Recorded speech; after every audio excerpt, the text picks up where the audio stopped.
네, 다음 기술 바로 발표드리겠습니다. 앞서 설명드릴 기술은 저희 팀에서 2016년부터 18년까지 총 3년 동안 개발했던 기술이고요.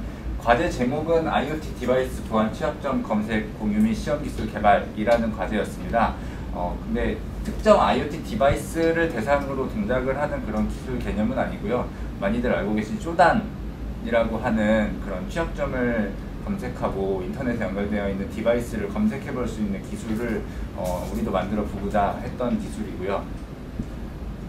이 부분은 배경이었는데 앞부분에서 설명드렸듯이 신규 취약점이 많이 있는데 저희가 사용하고 있는 IoT 디바이스들이 소형 디바이스들도 있고 관리가 잘 되어 있지 않고 있습니다. 그래서 저희가 시스코에서 16년에 발표한 이런 자료를 기반으로 쇼단 같은 걸 만들어 보면서 디바이스가 검색이 되는데 그 디바이스 안에 어떤 취약점이 있는지를 매칭시켜주면 좋겠다라고 하는 그런 아이디어로 시작을 하였습니다. 앞에 요 드린 90%라고 하는 내용은 시스코에서 발표를 한 적이 있는데 자신들이 외부에 판 그런 라우터나 스위치 이런 제품들에서 90% 이상이 취약점을 가지고 운영이 되고 있다라고 언론 보도를 낸 적이 있고요. 이 의미는 시스코 자사도 보안 취약점에 대한 패치를 할 수 있는 그런 펌웨어들을 배포하고 있지만 사용자들이 업데이트를 진행을 해야 취약점이 패치가 되는 것이기 때문에 업데이트를 하지 않고 운영되는 디바이스들이 상당수가 있다라고 하는 것을 알 수가 있고요. 총 5년 이상 된 그런 취약점 패치가 안 된 장비들도 많이 있고요. 보고에 따르면 10년 이상 된 취약점도 패치되지 않고 많이 운영이 되고 있다라고 하는 리포트가 있습니다. 앞에서 취약점 발견에서 패치까지 8개월 걸린다고 하는 것은 앞에와 동일합니다.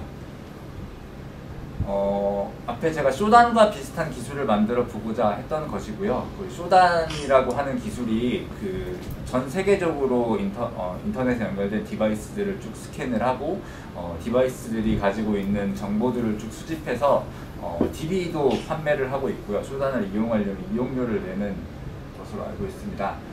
그래서 이것들이 인터넷 와이드 스캔이라고 하는 이름으로 기술이 발전되었고요. 스캔 방식이 기존의 넷서스라고 하는 이런 툴처럼 액티브 스캔이라고 저희가 분류를 해보았는데 인터넷으로 취약점을 발현시킬 수 있는 트래픽들을 보내가지고 취약점을 확인하는 방법이 있었다라고 하는 것을 저희가 액티브 스캔이라고 분류를 하였고요. 저희가 이 기술을 하고자 했던 거는 인터넷상에 연결된 디바이스에게 그런 패킷들을 보냈을 때 발생할 수 있는 기기가 다운된다거나 작동을 하지 않는 그런 문제점들이 있기 때문에 패시브한 방식으로 스캔을 하자라고 생각을 했습니다. 그리고 이제 이런 인터넷 기술, 이 스캐닝이라고 하는 기술만 가지고는 취약점을 알 수가 없었습니다. 그래서 저희가 이제 한 방법은 앞에 보시는 것처럼 전통적인 네트워크 스캐닝, 액티브 스캐닝과 저희가 하고자 하는 이제 인터넷 와이드 스캐닝을 비교했는데 스캔 방법 같은 경우는 앞에서 말씀드렸듯이 취약점을 발현시킬 수 있는 그런 트래픽들을 보내고 있고 이런 넥서스 같은 거는 이제 한번 장비 하나당 보내는 트래픽이 매우 많기 때문에 내부망에 대한 취약점 검증 용도로 그리고 컨설팅 용도로 활용이 되고 있고 저희는 이제 인터넷에 연결된 공인 IP가 물려져 있는 디바이스들을 대상으로 이 기술을 테스트해보고자 기술을 개발을 하였고요. 취약점 분석 방법 같은 경우 제가 말씀드렸듯이 이제 크래프티드 패킷이라고 제가 표현을 했는데 취약점을 발현시킬 수 있는 공격 패킷들을 발현시킨다 이고요. 저희는 이제 노멀 패킷이라고 해서 정상적으로 통신 과정에서 오는 정보들만을 확인해서 취약점이 있는지 확인을 하자라는 개념입니다. 그래서 앞에 보시는 것처럼 엠맵이라든지 네스스캔 그리고 넷서스 이런 툴들이 액티브 스캔으로 유명한 도구이고요. 그리고 인터넷 와이드 스캐닝으로는 쇼단과 그리고 지맵을 사용하는 센시스 이렇게 두 가지 사이트가 유명한 사이트입니다.